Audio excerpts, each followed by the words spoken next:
የዛሬዋ እንግዳዬ የተወዳጁ ኡስታዝ ካሚል ሸምሱ ባለቤት ናት። ማለት ልጅን ነው ጥለሽ የምትሄጂው። ሀታ ሰላት ጀምሬ ስንተኛ ረካ ላይ እንዳልነው እስከምረሳ። አንድ ደግሞ እንደ እናት ከባድ ውሳኔ ወሰንሽ። በኡስታዝና ልጄ ናት ያለችውና ቀሰቀስኳቸውና አስጠላችሁኝ ከዚህ ክፍል ውጡ ነው ያልኩት።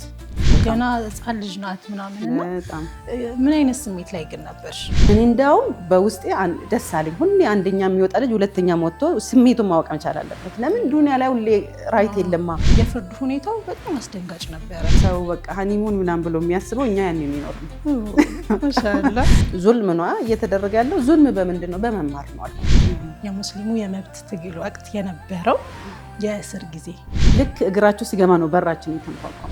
ከዛ ማን ነው ስል እኛ ነን አሉ። ብዙ ድምጽ ነው የነበረው። ከፈትኩኝ። በቃ እንዲህ ነው ከፍቼ ነው የቆምኩት። ገቡ በቃ 20 አይሆንም። ከፍርዱ ሂደት በኋላ ያለው 2008 ለኔ በጣም ልዩ አመት ነው ትያለሽ። 2008 ላይ ምን ተከሰተ? ምን አገኘሽና? አረ በጣም ብዙ ነገር ነው ያገኘሁት። አልሐምዱሊላህ።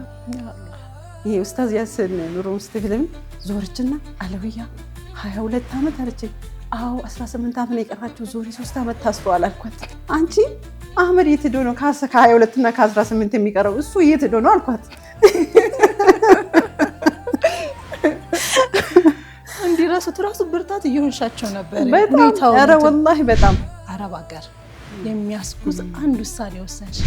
ሰው ወደ አረብ ሀገር ሲሄድ የመጨረሻ አማራጭ ነው በቃ ተረጋግቶ ትምህርቱን እንዲማር በማሰብ ነበር የሄድኩት።